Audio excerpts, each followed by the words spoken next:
অযত্ন আর অবহেলায় পড়ে থাকা ঘন জঙ্গল পরিষ্কার করতে গিয়ে বেরিয়ে এলো 400 বছরের পুরনো এক শাহী মসজিদ। একসময়ের ধ্বংসস্তূপ আজ কিভাবে হয়ে উঠল হাজারো মানুষের ইবাদতের কেন্দ্রবিন্দু। চলুন সেই রোমাঞ্চকর গল্পের গভীরে যাওয়া যাক। ইতিহাসবিদদের মতে মুঘল আমলে প্রশাসনিক এলাকা হিসেবে পরিচিত ছিল নাটোরের গুরুদাসপুর এলাকা, আর সেখানেই কর্মরত মন্ত্রী এনায়েতুল্লাহ নির্মাণ করেছিলেন এই অনন্য স্থাপনাটি। 40 ফুট দৈর্ঘ্য আর 20 ফুট প্রস্থের এই মসজিদের দেয়ালে আজও 4 ফুট পুরুত্বের সাক্ষী হয়ে আছে 3টি গম্বুজ ও 3টি দরজার প্রাচীন এই স্থাপত্যশৈলী। চুন সুরকির এই নিপুণ কারুকাজ যে কাউকে নিয়ে যাবে কয়েকশো বছর পেছনের সেই স্বর্ণযুগে।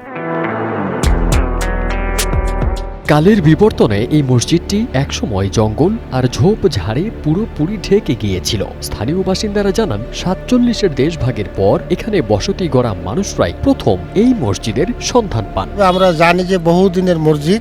এখানে একটা শহর ছিল, ওখানে রানী পুকুর, পিছনে ফাঁসির ঘর, এখানে কাছারি পুকুর। এই মসজিদ একটা লোক করেছে বললে তার নাম শুনছি ইনায়েতুল্লাহ, তবে আমরা দেখিও নি চোখে। আমাদের এই মসজিদটা তো বহুত দিন আগের, মানে মুঘল আমলের মনে হয় আর কি। তো এই মসজিদে ধরো যে অনেক দিন বাদশাহ আমলে ছিল আর কি। এখানে ধরো রাজরাজারই বাস ছিল, তাতে বোঝা যায় মানে এই তোমার ওই যে কাছারি পুকুর, ফাঁসের ঘর, রানী পুকুর, এখানে অনেক শহর বন্দর ছিল আর কি, বোঝা যায় আর কি, আমরা যা জানি আর কি। এটা খুবই গুরুত্বপূর্ণ একটা মসজিদ এবং অনেক পুরাতন মসজিদ।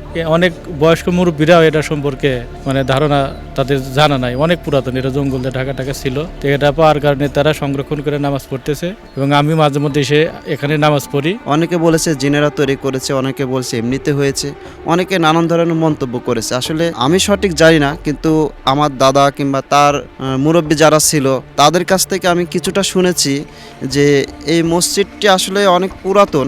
এখন বর্তমানে আমি যেটা দেখছি বিভিন্ন জায়গা থেকে মানুষজন আসে, এটা দেখে, তারা মনে করে এটা আল্লাহর পক্ষ থেকে একটা আশ্চর্যকর মসজিদ। ঐতিহাসিক ব্রি চাপিলা শাহী মসজিদের ইমাম মাওলানা মোহাম্মদ কুদরত আলী গত 10 বছর ধরে এখানে ইমামতি করছেন। তিনি বলেন, সরকারি কোনো সহায়তা ছাড়াই স্থানীয় মুসল্লিদের ভালোবাসা আর অনুদানই মসজিদটিকে টিকিয়ে রেখেছে। জানান, মানুষ দূর দূরান্ত থেকে এই মসজিদে আসেন ঐতিহ্যের সাক্ষী হতে, নামাজ পড়তে। সরকার থেকে কোনো অনুদান আসে না। হঠাৎ দেখা যাচ্ছে যখন ইমাম ভাতা বা মুয়াজ্জিন ভাতা, হয়তো আমার মসজিদে আসার বয়সে 10 বছরের মধ্যে শুধু একবার মসজিদের ইমাম ভাতা মুয়াজ্জিন ভাতা আসছিল, ওটা আমরা পাইছি।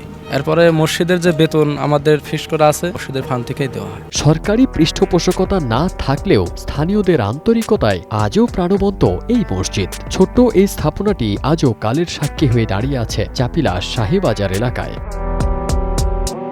Fardin Sunny, one digital desk.